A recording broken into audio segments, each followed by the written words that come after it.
Sahabat semuanya, lagi, dan lagi, kabar duka sedang menyelimuti negeri kita ini. Belum juga selesai bencana alam yang terjadi di negeri kita ini. Banjir dan longsor di sejumlah wilayah di Indonesia, gempa bumi, angin puting beliung, dan berita yang tak kalah sesaknya di dada rakyat, yaitu telah berubahnya RKUHP menjadi KUHP. Untuk itu selanjutnya kami menanyakan kembali kepada seluruh peserta sidang, apakah rancangan undang-undang tentang kitab undang-undang hukum pidana dapat disetujui untuk disahkan menjadi undang-undang. Terima kasih. Sidang Dewan yang kami hormati, melalui forum ini kami menyampaikan terima kasih.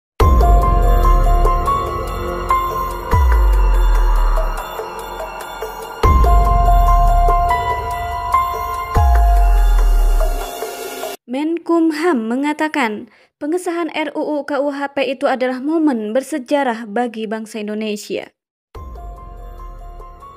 Momen bersejarah? Ya iyalah bersejarah, karena semua bisa kena, Pak. Yasona mengatakan kita harus patut berbangga karena berhasil memiliki KUHP sendiri, bukan buatan negara lain. Ya Pak, KUHP yang baru memang bagus. Cuman ada beberapa pasal-pasal yang kontroversial, yang dari tahun ke tahun itu selalu ada penolakan, tapi ujung-ujungnya tetap disahkan juga.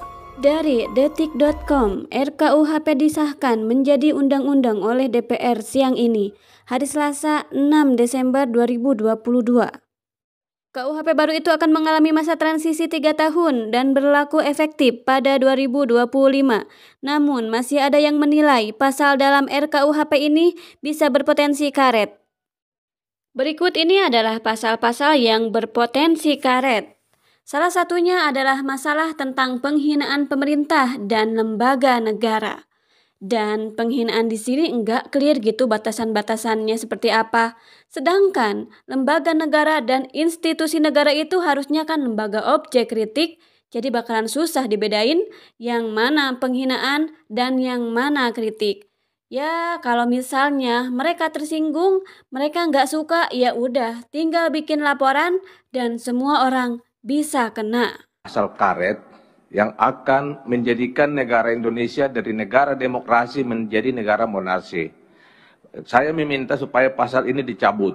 Dan kemarin juga mahasiswa sudah demo di depan ini. Dan ini juga kemunduran dari cita-cita reformasi. Waktu reformasi saya termasuk ikut demo di DPR ini. Tiba-tiba pasal ini akan mengambil hak-hak masyarakat untuk menyampaikan pendapatnya. Pasal ini akan dipakai oleh pemimpin-pemimpin yang akan datang.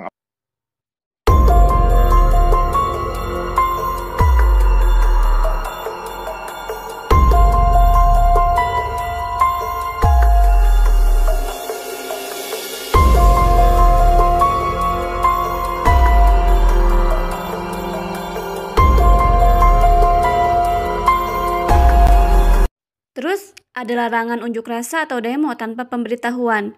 Jadi kalau misalnya mau demo harus ada pemberitahuan dan bukan izin. Masalahnya itu adalah hukumannya. Kalau dulu hukumannya 2 minggu, kalau sekarang hukumannya 6 bulan pidana penjara. Aduh, speechless.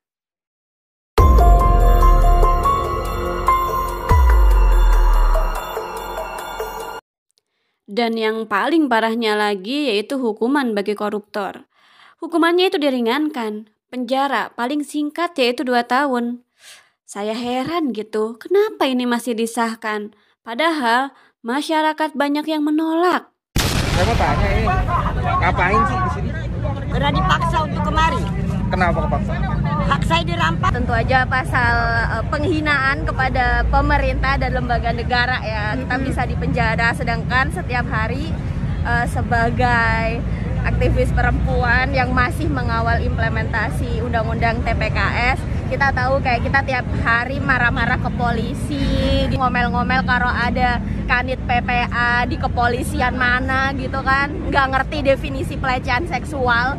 terus kita ngomel-ngomel dan kita bisa dipenjara. Itu kayak nggak banget guys. Haknya dirampas. Iya. Kenapa saya nggak boleh berbicara? Dia membuat hukum, membuat aturan yang menjadi korban tuh kita, rakyat miskin yang jadi korban. Anak-anak saya kerja pulang malam katanya jam 10 mau ditangkepin. Itu adil nggak sih kalau kayak gitu? Pemerintah selalu teriak, adil, adilnya di mana? Ibu hari ini kesini mau ngapain? Hari ini yang pasti saya kesini menolak RKUHP yang bagi saya sendiri pribadi seorang ibu bahwa di situ ada undang-undang yang menyampaikan terkait alat kontrasepsi itu tidak boleh. Negara mau mengatur itu, bahkan itu harusnya negara nggak perlu mengatur ranahnya rumah tangga kita. Kita mogok aja di rumah. Kalau ibu-ibu mogok, pasti negara berhenti kok. Gue gak suka ada yang gak mau dikritik terus tahu-tahu mau menjarain yang kritik dia. Ya, rakyat tak bisa lagi bebas berpendapat. Suara-suara yang diwakili para wakil rakyat dibungkam dan dikunci oleh kekuasaan. Jika UHP ini menjadi undang-undang, maka hukum telah tumpul ke atas tetapi tajam ke bawah. Hukum ini berpihak pada oligarki, tapi hukum ini telah mematikan suara-suara rakyat.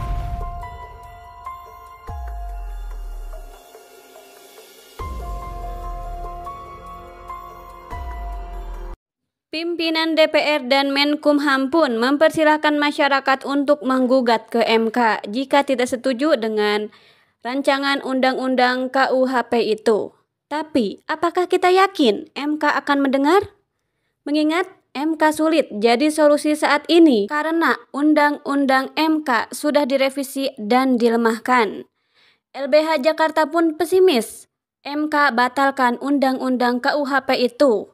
Karena kita sudah tidak percaya lagi MK hari ini.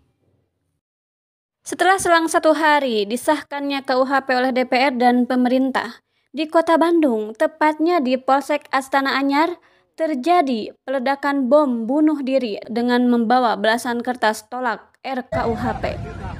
Apa itu yang meledak? Dan apakah bom bunuh diri itu adalah pengalihan isu dari carut marutnya masalah yang belum selesai yang terjadi di negeri kita ini? Wallahu a'lam.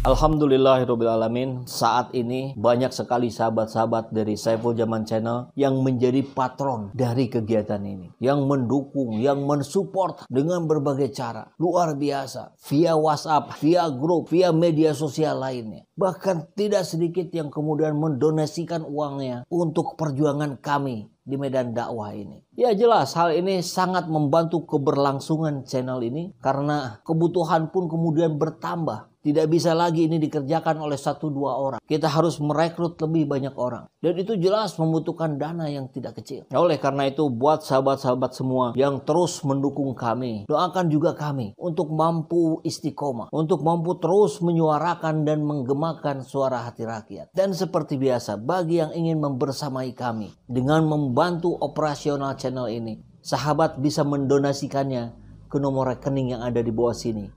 Dan silakan untuk mengkonfirmasikannya ke nomor yang ada di sini.